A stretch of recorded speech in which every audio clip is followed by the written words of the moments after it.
Hello hello. आवाज़ आ रही है तो प्लीज़ एक बार सब बाय टाइप कर दो।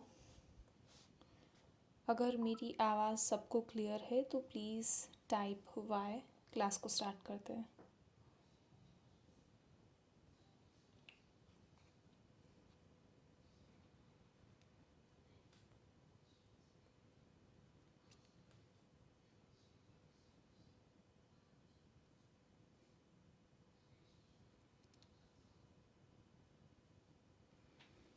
Good afternoon everyone.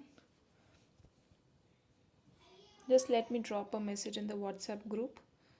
बच्चे आए नहीं हैं अभी तक।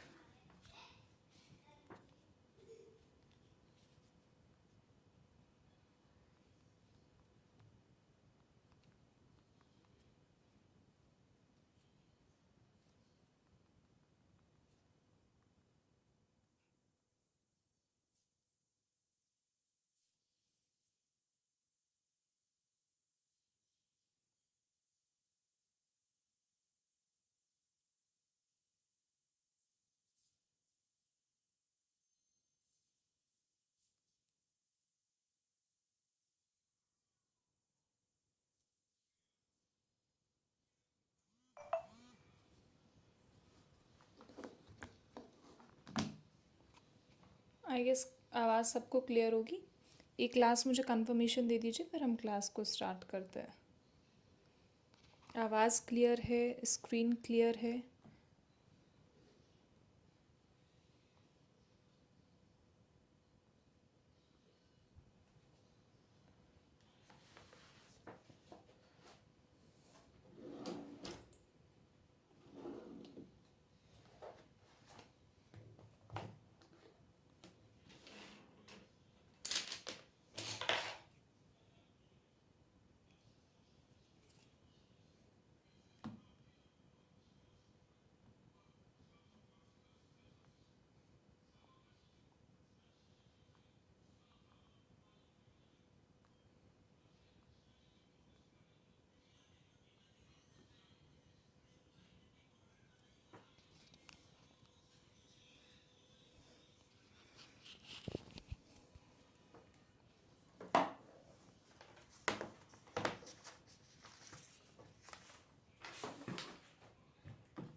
ऑल राइट, क्लास को स्टार्ट करते हैं।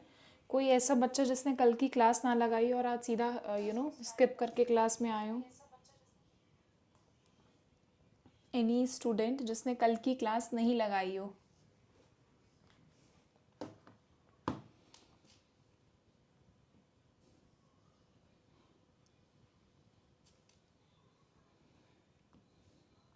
आई गेस ऐसा कोई नहीं है। आज अभी तक कोई कनेक्ट क्यों नहीं हुआ है? जनरली इस वक्त तक काफ़ी बच्चे आ जाते हैं। तो बहुत कम मुझे मैसेजेस देखने को मिल रहे हैं। Very few people have connected by now. आज कुछ एग्ज़ाम वगैरह है क्या?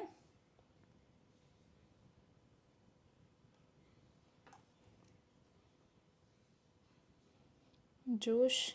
बहुत सारे बच्चे तो ऐसे भी हैं जिनका एग्ज़ाम ही आएंगे 30 तारीख को है। 30 में तो दिन भी कुछ नहीं रह गए हैं। चलो, जितने हैं हम लोग उतना ही कंटिन्यू करते हैं, बाकी धीरे धीरे कनेक्ट होते जाएंगे।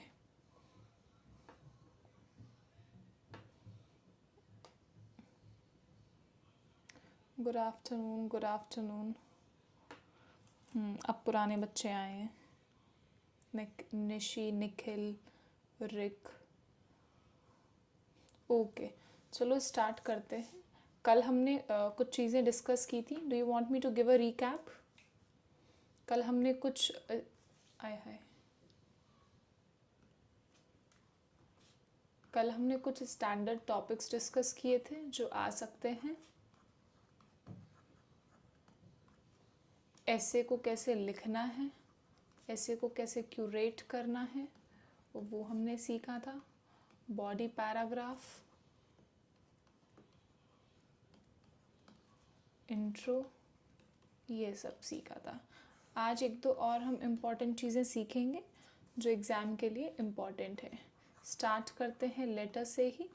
लेटर आप सबको पता है, वहाँ पे चॉइस मिलती है। एक मिलता है फॉर्मल लेटर और दूसरा आपके पास चॉइस होता है इनफॉर्मल लेटर। अब मैं बता दूँ कि वहाँ पे चूज़ क्या करना है। तो let me tell you, always choose the formal one. Formal choose करने के दो तीन बहुत बड़े बड़े कारण हैं। पहला तो ये कि इसका जो फॉर्मेट होता है वो कंपेयर टू इनफॉर्मल क्या होता है, लॉन्गर होता है। अब क्योंकि फॉर्मेट लॉन्गर है तो आपके वर्ड्स कहाँ चले जाएंगे, इसी में ऑक्यूपाई हो जाएंगे। फिर आप देखो तो इसमें सब्जेक्ट लिखते हो, इसमें सब्जेक्ट नहीं आता है,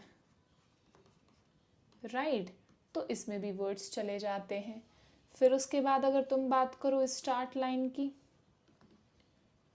तो इसकी सेम रहती है, एंड लाइन सबकी सेम रहती है। ये तो आपका फॉर्मेट चलना ही है, लेकिन इनफॉर्मल में तो ऐसा नहीं होता। इनफॉर्मल की स्टार्टिंग कैसे होती है, हालचाल से होती है। You ask the other person, you tell about you and you ask them theirs, कि उनका क्या चल रहा है। होल काउंट होता है शहबाज, पूरा, सिर्फ आपका बॉडी पैराग्राफ काउंट नहीं होता है, पूरा पूरा का पूरा काउंट होता है। तभी तो आप देखो ना, अब जैसे अगर फॉर्मल लेटर की बात करो तो यहाँ पर आपका सेंडर्स एड्रेस होगा, राइट, फिर आपकी डेट होगी, फिर आपका रिसीवर्स एड्रेस होगा। लेकिन इनफॉर्मल में तो रिसीवर नहीं होगा। फिर यहाँ पे आपका सब्जेक्ट होगा, इनफॉर्मल में ये सब्जेक्ट नहीं होगा। यहाँ पे फिर आपका सैल्यूटेशन होगा और वो बस वहाँ पे सैल्यूटेशन रहेगा। फिर इसके बाद जो स्पेसिफिक लाइन रहती है वो यहाँ नहीं रहेंगी। क्लोजिंग लाइंस जो इसकी रहती है थैंक्स गिविंग वाली, वो यहाँ नहीं रहेगी। फिर दूसरी बात, अगर हम देख भी लें कि फॉर्मल में ज़्यादा से ज़्यादा आपसे क्या पूछ लेगा, तीन चार ही तो चीज़ें हैं फॉर्मल में। या तो आपको एडिटर को लिखने को कह देगा कि एडिटर को किसी सोशल टॉपिक पे लिखो, गुड आफ्टरनून मुस्कान, गुड आफ्टरनून हिमांशु। फॉर्मल में आपको एडिटर को लिखने को कह देगा। इससे ज़्यादा वो क्या कह देगा, शायद किसी अपर अथॉरिटी को लिखने को कह देगा, राइट, कि किसी गवर्नमेंट अथॉरिटी को किसी चीज़ के लिए लिखो, कि एटीएम मशीन ख़राब हो गई है उसके लिए लिखो। या फिर वो कह देगा कि बैंक अथॉरिटी को लिखो आप, कि आपने अपना नॉमिनी कोई ऐड करवाना है, या फिर आपने अपना अकाउंट नंबर में अपने सिग्नेचर अपडेट करवाने हैं, कोई डॉक्यूमेंटेशन अपडेट करवाना है, या फिर आपने नॉमिनी करवाना है, या फिर अपने अपना एड्रेस चेंज करवाना है, या फिर अपने अपना फ़ोन नंबर चेंज करवाना है। टेक्निकली अथॉरिटी को क्या लिखोगे, ये 4-5 टॉपिक्स ही तो हैं जिसको लिख पाओगे। अथॉरिटी ऑफ गवर्नमेंट को भी तुम क्या लिख दोगे, स्ट्रीट लाइट का लिख दोगे, ठीक है, और कूड़े कचरे को लेकर लिख दोगे, और क्या 2-3 चीज़ें स्ट्रे डॉग्स के लिए लिख दोगे, स्ट्रे एनिमल्स के लिए लिख दोगे, या जो तुम्हारे आसपास 1-2 चीज़ें जो कॉमन हो सकती हैं वही हो सकती हैं। इसमें तो कोई आपको सोचने की भी चीज़ नहीं है, बहुत डिसाइडेड से ही टॉपिक हैं। एडिटर को भी क्या आ जाएगा, कोई सोशल टॉपिक ही आएगा, कोई अवेयरनेस का आएगा, ब्लड डोनेशन का आ जाएगा। हमने ये वाला किया भी था, ब्लड डोनेशन वाला, हमने वो रिवर क्लीनिंग वाला किया था, ठीक है। और ज़्यादा से ज़्यादा अगर सोशल मीडिया से कनेक्ट भी कर दो, सॉरी व्हाट इज़ हैपनिंग, आई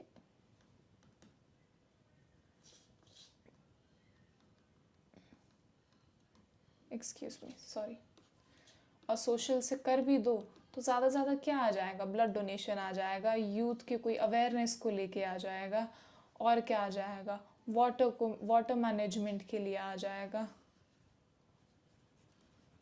और क्या आ जाएगा, किसी वैक्सीन के लिए आ जाएगा, कोई जो फ्लू चल रहा होगा या वायरस चल रहा होगा इसके लिए लिखने को कह देगा। इससे ज़्यादा वो आपसे क्या ही कह देगा, राइट।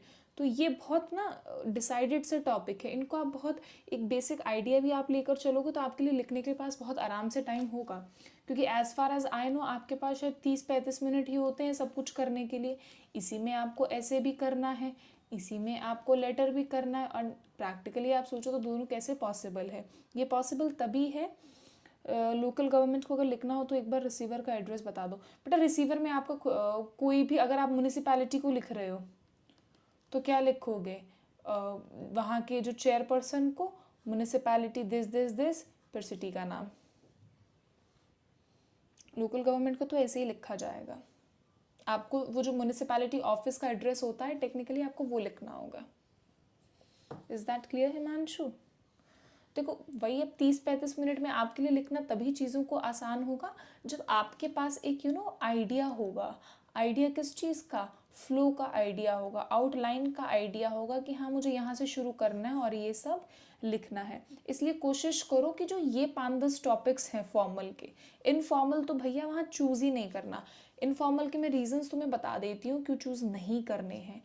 अगर तुम चलो फॉर्मेट वाली बात छोड़ भी दो कि तुमने रिसीवर्स एड्रेस नहीं लिखा वहाँ पर, ठीक है, वहाँ पे तुमने सब्जेक्ट नहीं भी लिखा, टेक्निकली 15 से 20 वर्ड्स तो तुमने यही अपने एक्स्ट्रा कर लिए।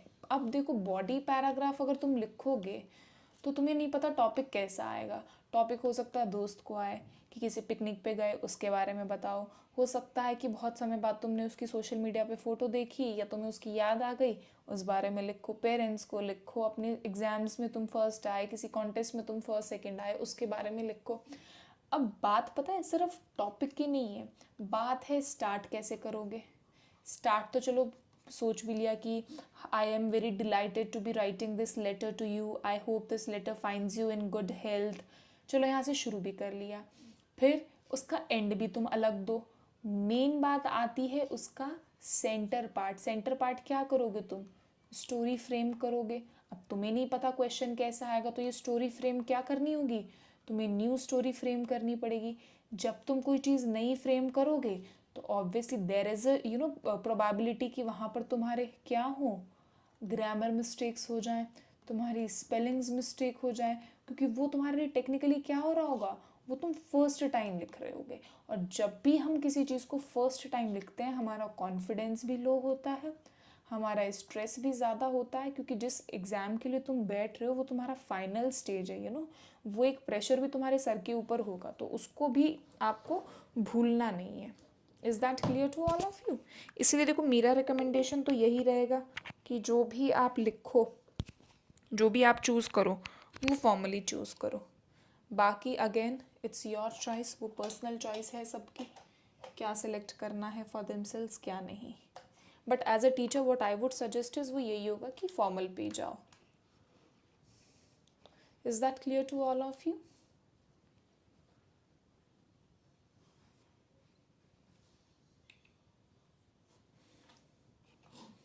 चलो ये बात क्लियर है कि आपको उसमें वही करना है। अब आ जाओ कि भैया 15 मिनट में तुम 10 मिनट 15 मिनट में ऐसे कैसे लिखोगे, क्योंकि टेक्निकली तुम कैसे भी करके 4 to 5 minutes you have to spare for yourself. किस चीज़ के लिए? चेक करने के लिए। क्योंकि जब तक चेक नहीं करोगे, अब जैसे आप मुझे लेटर भेजते हो right, you expect me to check the letter, check the ऐसे।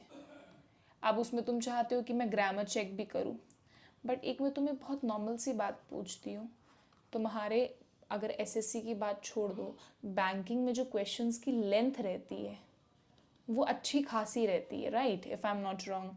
आपके जो बहुत सारे क्वेश्चंस वो भी आते हैं कि जो वर्ड यूजेज का आता है उसकी भी लेंथ अच्छी खासी रहती है। पैरा जंबल आता है, ठीक है, उसकी भी लेंथ अच्छी खासी रहती है। उसके बाद आजकल जो एरर के सवाल आ रहे हैं वो भी अच्छी खासी लेंथ के आ रहे हैं। तो क्या जब आपको एरर वाले सवाल आपके सामने रखे जाते हैं बहुत 2-3 लाइन के 4 लाइन के, क्या आप उसमें आप एरर नहीं निकाल पाते हो क्या? मुझे बताओ। 2-3 लाइन का तो मिनिमम आता ही है आपके पास एरर वाला सवाल, क्या आप उसमें एरर निकाल पाते हो या नहीं निकाल पाते हो? आई एक्सपेक्ट निकाल पाते होगे, तभी आप मेंस में और प्री में मेंस में और डिस्क्रिप्टिव में बैठ रहे होंगे राइट। तो फिर इसका मतलब क्या है कि आपका जो ग्रामेटिकल कॉन्सेप्ट है वो तो ऑन पॉइंट है, उसमें तो कहीं प्रॉब्लम ही नहीं है।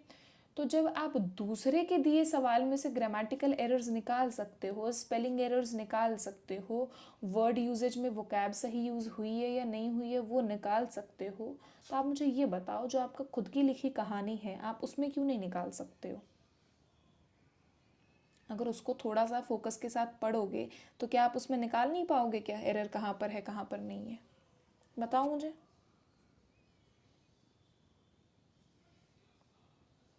तुम्हारी लिखी कहानी और उनकी लिखी कहानी में डिफरेंस है ही क्या?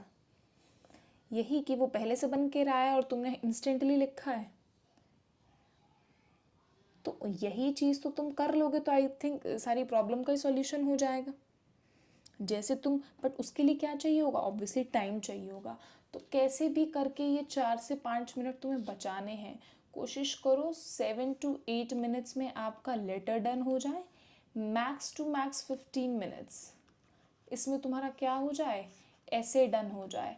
अब फिर वही बात, 7 से 8 मिनट में लेटर तो इसलिए कंप्लीट हो गया था क्योंकि हमने सारे जितने भी पॉसिबल टॉपिक्स थे उनको हम डिस्कस कर चुके थे, उनको हम प्रैक्टिस कर चुके थे, तभी पॉसिबल हुआ था कि हमने 7 से 8 मिनट में क्या किया, अपना लेटर लिख लिया। अब ऐसे को 15 मिनट में कैसे लिखा जाएगा? ऑब्वियसली सिमिलर वे में लिखा जाएगा। कल हमने बहुत अच्छे से सारे टॉपिक्स को डिस्कस किया था, पॉसिबल टॉपिक्स क्या हो सकते हैं, क्या नहीं हो सकते हैं। तो जब हमें पॉसिबल टॉपिक्स पता हैं तो क्या उनकी एक कॉमन कहानी हम फ्रेम नहीं कर सकते हैं क्या? बिल्कुल कर सकते हैं। जैसे फॉर एग्जांपल मैं बताती हूँ, अगर आपकी मैं बैंकिंग से हट के बताऊँ तो आइल्स में क्या होता है, आइल्स में हमें बहुत सारे क्यू कार्ड्स मिलते हैं। जैसे आप लोग का इंटरव्यू होता है, वहाँ पर स्पीकिंग का टेस्ट होता है, तो वहाँ पर आपसे इंस्टेंटली कुछ सवाल पूछा जाता है जिस पे आपको कहानी फ्रेम करके कोई सिचुएशन बतानी होती है कि आप लाइक फॉर एग्जांपल आपका tell me about the best day of your life, या फिर tell me about the gift you received, tell me about something that you gifted someone. मतलब ऐसे कोई भी रियल लाइफ सिचुएशंस की, अपनी रिसेंट पिकनिक के बारे में बताओ, the day memorable day of your life. तो हम उनको क्या बोलते हैं, हम बोलते हैं कि 5-6 सिचुएशंस देख लो। ठीक है, मान लो अगर कोई साड़ी है, साड़ी की कहानी याद कर लो, वो तुम्हें जो गिफ्ट मिला उसमें भी साड़ी की कहानी घुसा दो, जो तुमने किसी को कुछ दिया उसमें भी वो साड़ी की कहानी घुसा दो, कोई चीज़ जो तुम्हारे दिल के बहुत करीब है उसमें भी वो साड़ी की कहानी घुसा दो। तो मतलब उस एक चीज़ से हम 5-6 टॉपिक्स को कवर कर लेते हैं। समझ रहे हो किस तरीके से? हाँ शहबाज। अब सिमिलरली हमें क्या करना है, वही पैटर्न, वही दिमाग, वही क्यू पॉइंट्स हमें कहाँ यूज़ करने, अपने ऐसे में यूज़ करने हैं। अगर आप बात करो डिजिटलाइजेशन के या डिजिटल वर्ड के, या कोई भी टेक्नोलॉजी वाली बात आ रही है, कोई भी, चाहे वो स्मार्टफोन्स हैं, ठीक है, चाहे वो सोशल मीडिया है, ठीक है, चाहे वो टेक्नोलॉजी है, ठीक है, इसके जब भी वो पॉजिटिव या नेगेटिव को कंपेयर करने को बोलेगा, या वो ये पूछ लेगा कि इसका यूजेज ज़्यादा बढ़ गया है या फिर इसके साइड इफ़ेक्ट्स होने लगे हैं, बच्चों पे क्या असर हो रहा है, आजकल इतना डेवलपमेंट हो गया है, इसके आप अपने दिमाग में 7 से 8 पॉइंट्स फिक्स कर लो कि जब भी ऐसी बात आएगी मैं 4 से 5 फिक्स्ड पॉइंट क्या लिख सकता हूँ। अच्छा आप मुझे बताओ वहाँ पे आप क्या फिक्स्ड पॉइंट लिख सकते हो। जैसे एक मैं बताती हूँ, उसका मेंटल हेल्थ पे असर। ADHD वाला मैंने आपको बताया था कि इंसान का जो फोकस होता है वो फोकस टाइम बहुत कम हो जाता है, कि मान लो किसी काम को मैं फोकस करके 10 मिनट तक कर सकती हूँ तो वो मेरा टाइम डिक्रीज़ होकर 2 से 4 मिनट का हो जाएगा। अगर मैं बहुत ज़्यादा रील्स देखूँगी या फिर कुछ भी ऐसा मतलब मैं देखूँगी तो मेरा फोकस नहीं बन पाएगा। तो वैसे मुझे 2-3 पॉइंट्स और बताओ सोशल मीडिया के नेगेटिव। कॉग्निटिव ग्रोथ हैम्पर होती है, वेरी गुड। और lack of sleep, very good. अब लैक ऑफ स्लीप के जो एक आधे साइड इफ़ेक्ट्स हैं वो हो गए। फिर और बताओ, mental health, cyber bully, very good. Cyber bully से भी क्या होगा, मेंटल हेल्थ अफेक्ट होगा आपका, वेरी गुड। और अभी जो हमारे ऊपर एक्सटर्नल प्रेशर हमने ले लिया है, इंस्टा वर्दी हर चीज़ को बनाने के लिए कि बहुत प्लीजिंग दिखाना है, सब कुछ हम अपने मोमेंट्स को एंजॉय ना करके हर चीज़ को क्लिक करने में लगे हैं, उससे आप 2-3 पॉइंट्स बाहर निकाल सकते हो। Can not focus on work, very good. Anxiety, frustration, anxiousness, very good. तो अब क्या ये सारी बातें आपके ये डिजिटल वाले पार्ट में जा सकती हैं, नहीं जा सकती हैं? ऐसे ही तो आपको बहुत दिमाग से चलना पड़ेगा कि कैसे किसी भी 5-10 पॉइंट्स को कितना उनको फ्लेक्सिबल करके आप हर चीज़ में डाल सकते हो।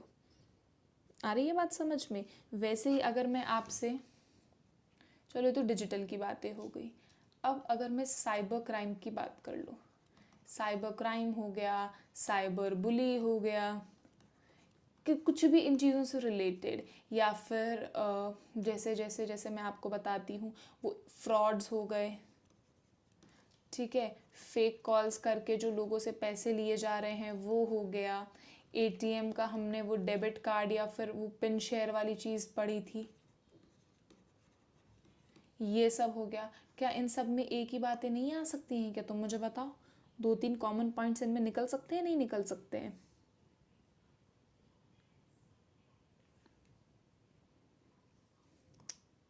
बताओ बताओ, जल्दी बताओ। तो यही तो सारी कहानी है ना। टेक्निकली कहानी सेम ही है, कहानी बहुत अलग नहीं है। It's just that how you put it into words. आपका तरीका क्या है लिखने का। हाँ, इसको भी आज हम देखेंगे शहबाज, ये वाला मैं एग्जाम्पल वाला लेटर लेकर आई हूँ, उसको भी हम आज देखेंगे।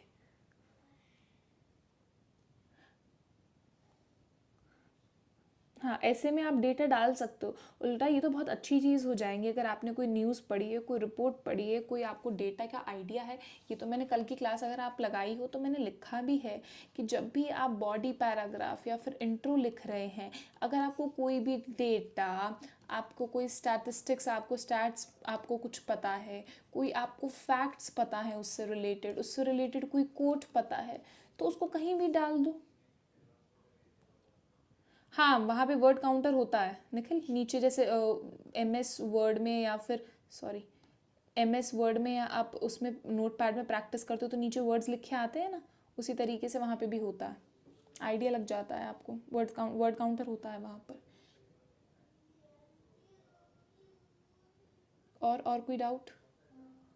अच्छा, एक चीज़ और मैं बता दूँ, जब भी आप फॉर्मेट लिखोगे किसका, लेटर का, वो तो लेफ्ट पे तो होगा ही, लेकिन उनके बीच में आपको लाइंस नहीं छोड़नी है, गैप नहीं छोड़ने हैं। आ रही है बात समझ में? दूसरी चीज़, जब भी आप कोई लंबा एड्रेस लिख रहे हो, ठीक है, जैसे मैं लिख दूँ कि हरिनगर,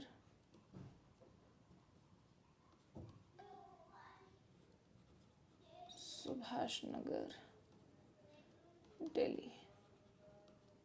अभी मैंने कॉलोनी का नाम लिखा, ये बड़े एरिया का, और फिर उससे बड़ी सिटी का नाम। तो जो भी एड्रेस की जो छोटे छोटे के जो पार्ट्स के नाम होते हैं, ये सब भी किस में आएंगे, कैपिटल में आएंगे। मैम स्टार्ट किधर देना पड़ेगा, इंट्रो में या बॉडी में? देखो, कोई लंबी बात है वो तो फिर आप उसमें ही दे दो, इन बॉडी में। सेंडर एंड रिसीवर के एड्रेस, नहीं नहीं, गैप किसी में नहीं आएगा आशा। सेंडर्स एड्रेस, फिर डेट, फिर रिसीवर्स एड्रेस, फिर सब्जेक्ट, वो गैप किसी में नहीं आएगा।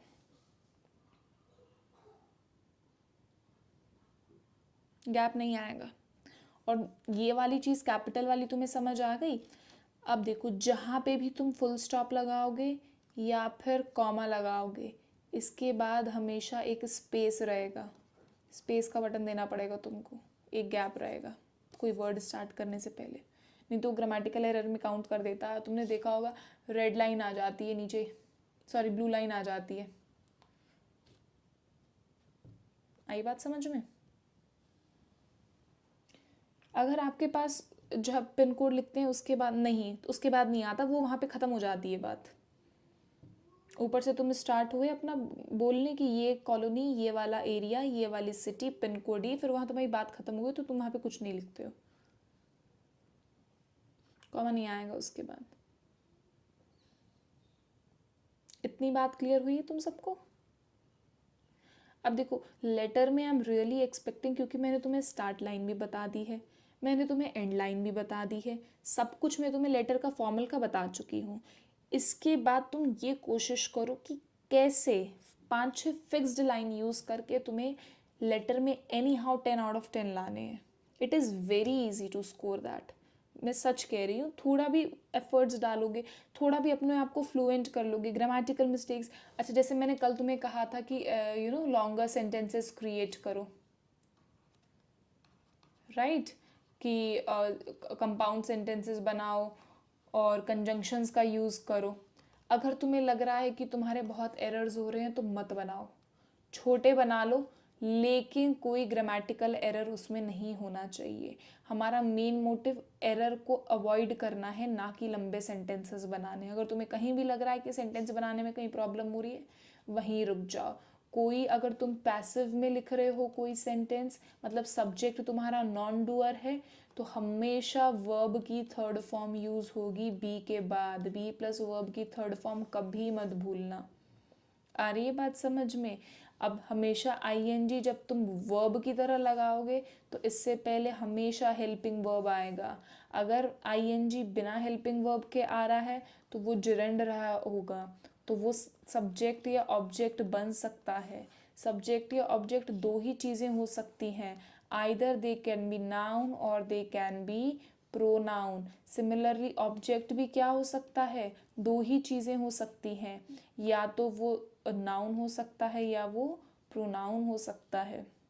ये बहुत छोटी छोटी बेसिक चीज़ें हैं, बहुत छोटे छोटे कॉन्सेप्ट हैं जिसको तुम हमेशा दिमाग में रखोगे तो तुम कभी ग्रामेटिकल एरर्स करोगे ही नहीं। क्योंकि जितने भी अभी तक मैंने पढ़े हैं, कहीं बड़ा ग्रामेटिकल ब्लंडर तो मैंने किसी के ऐसे में देखा ही नहीं है। ये छोटी छोटी मिस्टेक्स ही हैं, वर्ब फॉर्म की मिस्टेक, हेल्पिंग वर्ब की मिस्टेक, और यही अवॉइड करनी है हमको। बड़ी मिस्टेक तो किसी की मैंने देखी ही नहीं है आज तक। ये छोटी मिस्टेक्स हैं जो हम अवॉइड कर देते हैं, जिनके लिए हम थोड़े इग्नोरेंट से हो जाते हैं, नेग्लेक्ट कर देते हैं इन चीज़ों को, और ये छोटी चीज़ें बहुत डिफरेंस क्रिएट कर देती हैं। Is that clear to all of you?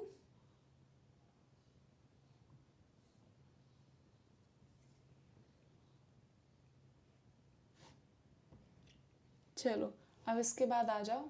अब ये ऐसे वाली बात हो गई कि ऐसे कैसे करने हैं। आई थिंक ये ऐसे वाला पार्ट सबको क्लियर होगा और लेटर वाला पार्ट भी सबको क्लियर होगा।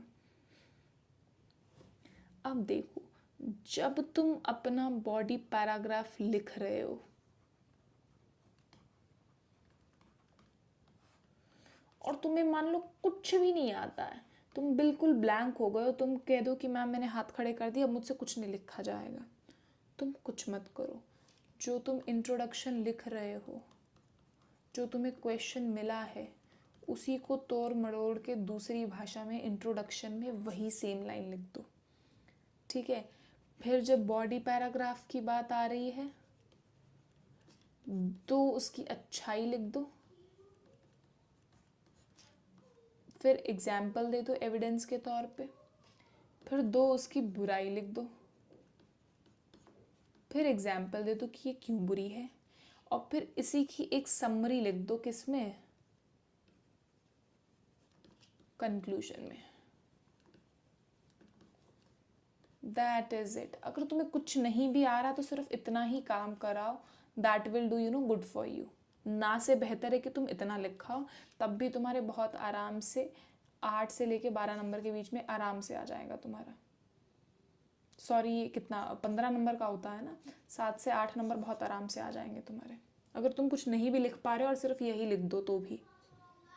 और फिर अगर क्रिएटिविटी डाल दो तो तुम एक्सपेक्ट करो कि तुम्हारे, अगर तुमने थोड़ी भी क्रिएटिविटी डाली है, थोड़ा भी अपना पैटर्न में लिखा है, तो तुम 8+ तो कैसे भी एक्सपेक्ट कर सकते हो। अब 8 से वो नंबर और आगे आगे कैसे जाएंगे, वो तुम्हारी क्रिएटिविटी, वो तुम्हारी ग्रामर, वो तुम्हारी स्पेलिंग, वो तुम्हारे वोकैब पे डिपेंड करता है कि तुमने उसके अंदर डेटा डाला क्या है। जितना बेटर तुम डालते जाओगे डेटा उसके अंदर, उतना ज़्यादा वो नंबर क्या होता जाएगा, तुम्हारा बढ़ता जाएगा। इतना क्लियर है? जिसको ऐसे में बहुत प्रॉब्लम हो रही है कि मैम 2-4 दिन ही रह गए हैं, कुछ भी नहीं हो पा रहा है, वो सिर्फ इतना लिखा, इतने में भी डन हो जाएगी बात।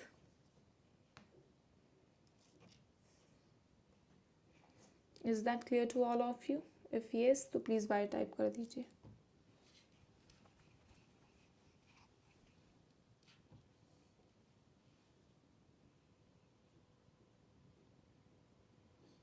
ठीक है, आज मैं कुछ वो लेकर आई हूँ सैम्पल। फिलोसफिकल एसेस तो नहीं आते हैं मैम इसमें, शहबाज आ भी जाते हैं, नहीं भी आते हैं, बट ज़्यादातर तो देखने को नहीं मिलते हैं। बट लाइक मतलब ऐसे कहा जाता है anything can be expected in your examination, क्योंकि अगर आ गया तो फिर इतना ही कहा जाएगा एग्ज़ाम के बाद कि इस बार क्वेश्चन नया पैटर्न का देखने को मिला है, वो अगली बार वालों के लिए एग्जाम्पल बन जाएगा।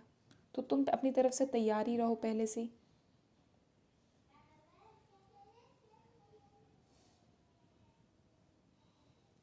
ठीक है, आगे बढ़े।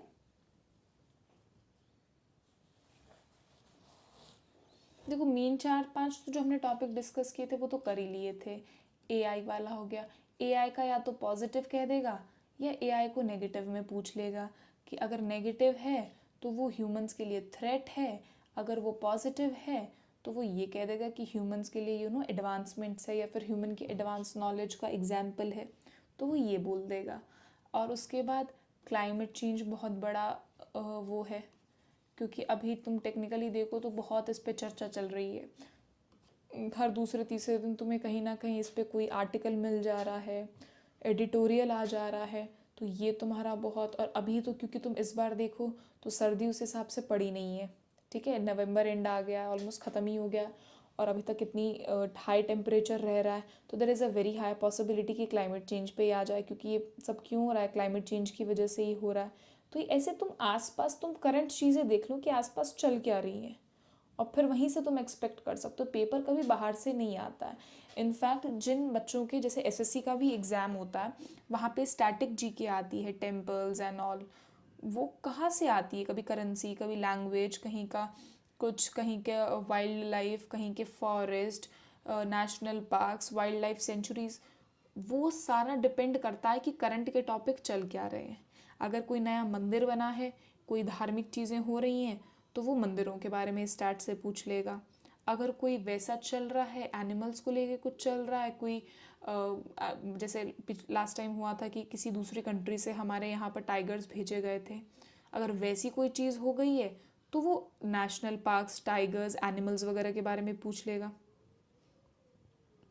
देखो द हिंदू जब तुम सुबह करते हो, as far as I perceive that, वो जनरली बच्चा अपनी रीडिंग इम्प्रूव करने के लिए, अपना आरसी इम्प्रूव करने के लिए, पैसेजेस को अच्छे से पढ़ पाए, अच्छे से आंसर्स कॉम्प्रिहेंड कर पाए, और थोड़ी वोकैब बढ़ पाए, वो होता है। अब तुमने इतने महीने में टेक्निकली तुम 30 एडिटोरियल्स लगा रहे हो, तो मैं ये नहीं मान सकती कि तुम्हें 30 के 30 एडिटोरियल्स की एक एक डिटेल तुम्हारे दिमाग में होगी। मॉडिफाई करके निकल, ये मैंने कल परसों की क्लास अगर आपने लगाई हो, उसको हम पैराफ्रेजिंग बोलते हैं। क्या बोलते हैं? बात सेम रहती है, वर्ड्स चेंज हो जाते हैं, ठीक है। फील को तुम बिलीफ लिख दो, बिलीव लिख दो, कंसिडर लिख दो, ठीक है। पीपल को तुम पब्लिक लिख दो, मास लिख दो, कुछ भी लिख दो, बस वर्ड्स चेंज हो जाते हैं, तुम्हारी बात टेक्निकली सेम ही रहती है। टॉपिक एग्जैक्टली नहीं लिखना है, टॉपिक की लाइन एग्जैक्ट होनी चाहिए, बट शब्द पूरे के पूरे अलग होने चाहिए। आई बात समझ में?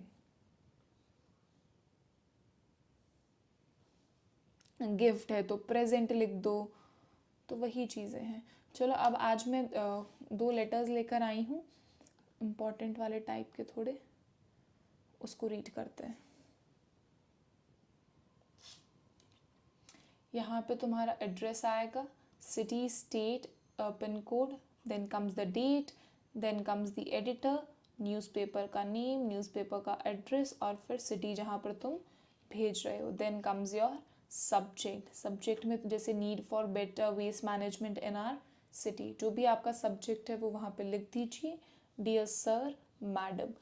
टेक्निकली इफ़ यू सी कि यहाँ तक ऑलमोस्ट ये 40 to 50 वर्ड्स होंगे, ज़्यादा ही होंगे इनफैक्ट। और ये वाला ऑलमोस्ट ये 60 to 70 वर्ड्स हैं, इनफैक्ट ज़्यादा ही होंगे ये। यहाँ तक तो आपका फिक्स ही है, आपको आइडिया ही है कि लिखना क्या है।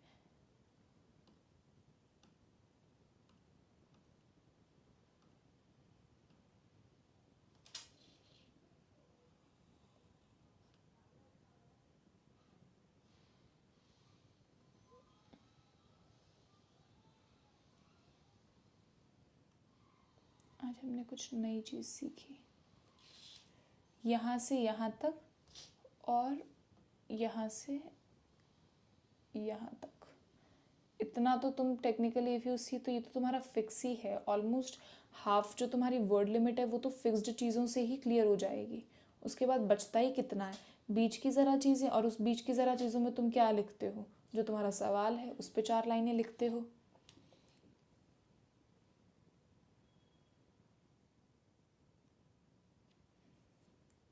निखिल मैंने ना एक सेकेंड, तुमने जो बोला था कि सब्जेक्ट को एग्जैक्ट टॉपिक लिख देंगे या थोड़ा सा मॉडिफाई करके, इसको मैंने वो पढ़ लिया था कि मुझे लगा तुम शायद ऐसे का इंट्रोडक्शन पूछ रहे हो, तो मैंने, बट इसको भी तुम एग्जैक्ट भी लिख सकते हो, मॉडिफाई करके भी लिख सकते हो, अगर तुम लेटर के सब्जेक्ट की बात कर रहे हो।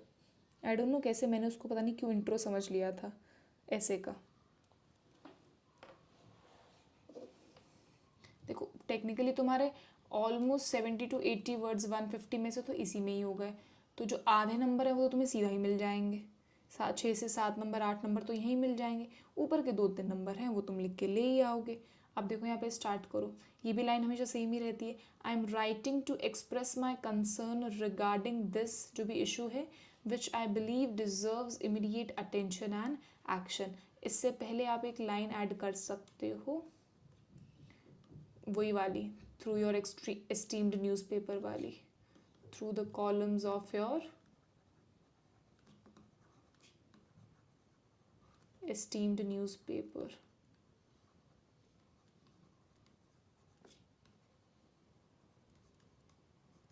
So the columns of your esteemed newspaper, I want to express my concern regarding which I believe deserves immediate attention and action. For instance, कोई मुझे for instance का मतलब बताएगा क्या होता है? हाँ, लेटर में तुम सेम भी लिख सकते हो, मॉडिफाई भी कर सकते हो, that you know solely depends upon you. कोई मुझे फॉर इंस्टेंस का मतलब बताएगा?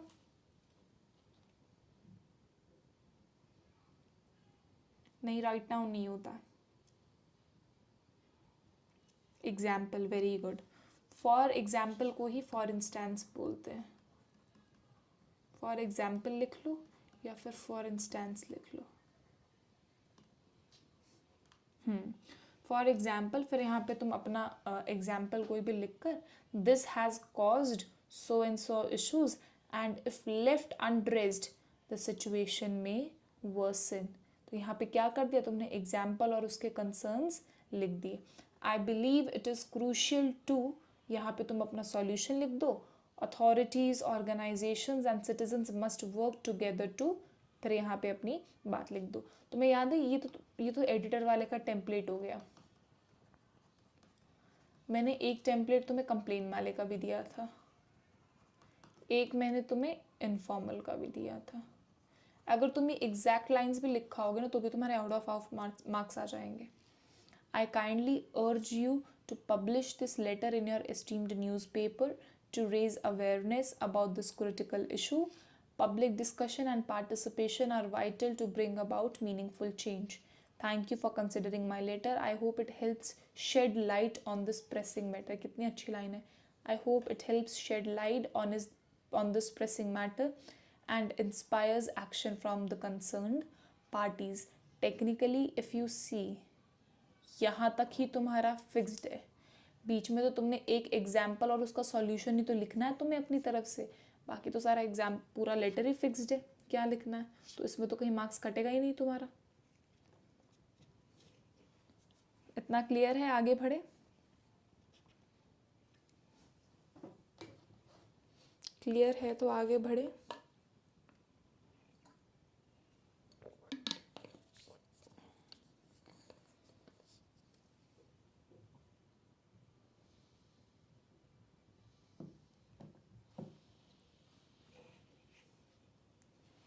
चलो आगे एक पे और आता है जहाँ पे डेटा देना होता है।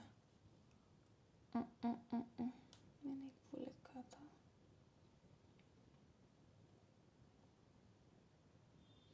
हाँ ये वाला, 3 है टोटल। चलिए यही वही एडिटर के लिए, ये उसी का एग्जाम्पल है, तुम लोग रीड कर देना। वो जो ब्रैकेट्स में लिखने को कह रहा था वो ऑलरेडी इसमें लिखा हुआ है कि I am writing to highlight the growing issue of poor waste management in Springfield which has become a matter of serious concern, overflowing garbage bins. यहाँ पे वो क्या कर रहा है, अपनी एग्जाम्पल्स लिख रहा है कि क्या क्या दिक्कतें हो रही हैं। Uncollected waste and littered streets are becoming increasingly common, posing health and environmental risk. For example, many residential areas have not seen regular garbage collection for weeks. This has resulted in foul smells, an increase in pests, and a general deterioration of public hygiene. If left undressed, it could lead to severe public health crisis. I urge the local authorities to implement stricter waste disposal policies. यहाँ पे वो क्या कर रहा है, solution दे रहा है अपनी प्रॉब्लम का. Improve collection systems and promote public awareness about proper waste segregation and recycling. फिर एक सोल्यूशन और क्या दे रहा है, installing more garbage bins in public places and ensuring timely waste collection can also help alleviate this issue. यहाँ पे उसने सॉल्यूशन दिया. I request you to publish this letter to bring attention to this pressing matter. Collective action is essential to maintain the cleanliness and well-being of our city. Yours sincerely. Please, कोई वहाँ पर yours में इसको yours मत लिखाना, ये आपका होता है कि मतलब आप मेरे आभारी हो. आपका आभारी नहीं होगा, फिर आप मेरे आभारी हो बन जाएगा इसका. चलो अगले पर आओ. देखो कोशिश मेरे हिसाब से तो यही करना, फॉर्मली चूज करो. उसमें भी अगर एडिटर वाला ही ऑप्शन आ जाए तो एडिटर वाला ही चूज करना. चलो अब ये वो वाला है जहाँ पे तुम्हें बैंक मैनेजर को कुछ लिखना और अपनी कुछ डिटेल्स ऐड करनी है या फिर कुछ चेंज करवाना है. तो स्कूल में, हाँ स्कूल में लिख देते तो कौन देखता था तुम्हें. स्कूल में कोई तुम्हारा एप्लीकेशन भी नहीं देखता था, टीचर भी यूं ही साइन कर देती थी. स्कूल में तो तुम्हारी एप्लीकेशन तुम्हारे पेरेंट्स भी साइन नहीं करके भेजते थे, तुम्हारी एप्लीकेशन पे तुम खुद पेरेंट्स के साइन करके जाते थे. वही तो तुम खुद करते थे.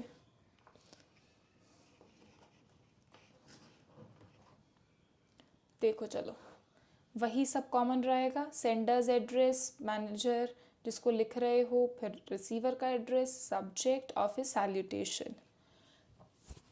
Sorry, I am writing to request an update of my signature in your bank's record for my account due to, जो भी रीज़न था, I wish to update my signature to the one I currently use. अब इसके साथ तुम क्या कर सकते हो, तुम ये लिख सकते हो कि for some reason I have to change it in all my documents, और I am along with it attaching my Aadhaar card और पैन कार्ड, जो भी तुम लिखना चाहो, with the updated signature. तो उससे क्या होगा, जो तुम्हारा अपडेट हो गया है वो भी हो जाएगा. Below are the details of my account for reference, account holder name, account number, branch name, sorry. I kindly request you to guide me through the process of updating my signature.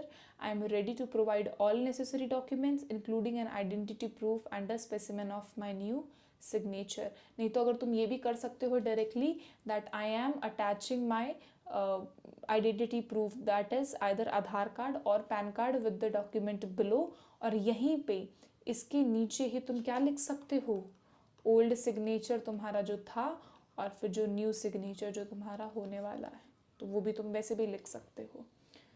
I would also be happy to visit the branch if required to complete the formalities. Please let me know if there are any additional steps or forms that I need to complete this process. फिर thank you और फिर वो तुम्हारा normal चीज़ है. आई ये बात समझ में. हाँ, अकाउंट नंबर में तुम्हें रैंडम नंबर फिल करना है. और एक चीज़ और, जब तुम डेट लिखो ना वहाँ पर ऊपर फॉर्मेट में, तो ट्राई करना कि रीसेंट डेट हो. मतलब अगर नवंबर में एग्ज़ाम है तो नवंबर की डेट हो, दिसंबर का एग्ज़ाम है तो दिसंबर की हो. अगर एग्जैक्ट उसी दिन के लिख दो तो और भी सही है, वो थोड़ा प्रोफेशनल लगता है. कहीं ऐसा नहीं हो कि दिसंबर में तुम पेपर लिख रहे हो, लिख कर आ रहे हो जनवरी 2024, तो बड़ा ही ख़राब लगेगा वो. कोशिश करना कि सेम डे की डाल दो तो कोई प्रॉब्लम नहीं है. Is that clear to all of you? Please type CL.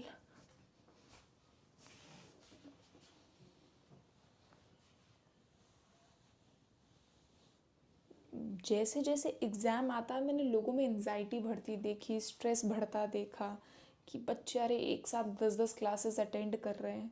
यहाँ उल्टा ही चल रहा है. जो पहले दिन 70 बच्चे थे, आज वो एग्ज़ाम से 2 दिन पहले 7 रह गए हैं.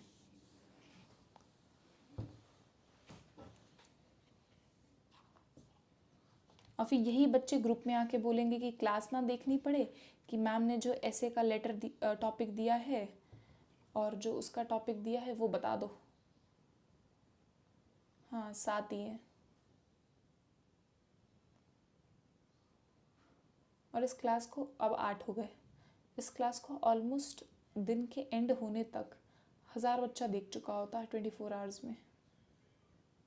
तो सोचो उन बच्चों का क्या जो और तो आधे तो ऐसे हैं कि ग्रुप में एक दूसरे से पूछ लेंगे कि भैया होमवर्क बता दो क्या है, क्लास गई भाड़ में, हमें सब पता है। जो पीडीएफ रह गई है सो दे दो हमें, चलते बने अपने नानी के घर।